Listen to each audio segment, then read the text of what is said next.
Cinema பாட்டும் memory ஆகுது. இது சப்ஜெக்ட் மட்டும் ஏன் மெமரி ஆக மாட்டேங்குது? நான் இன்னைக்கு பெரிய ப்ரொஃபசர் தான். என்னுடைய கார் தான் அங்க நிக்குது. என்னுடைய ஓன் கார், என்னுடைய ஓன் ஹவுஸ், என்னுடைய ஓன் எல்லாமே எனக்கு இன்னைக்கு ஓன்ல இருக்கு. எல்லாமே நான் படிச்ச படிப்பால வந்தது.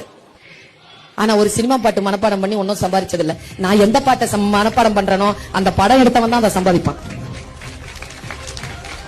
அவன் சம்பாதிக்கணுமா நான் சம்பாதிக்கணுமா நான் தான் முடிவு பண்றேன். என்னுடைய மாச சம்பளம் யூஜிசி ஸ்கேல் 1,65,000 ரூபாய் மட்டும் கையில வரும் மாசத்துக்கு. 2 ஹவர் தான் கிளாஸ்.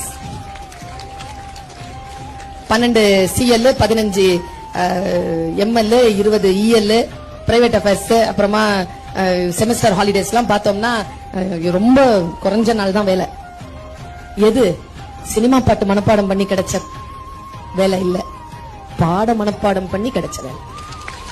இப்ப நான் அனுபவிக்கிறேன். நீ இப்ப சில விஷயங்களுக்கு நோ சொல்லு, புரியுதா?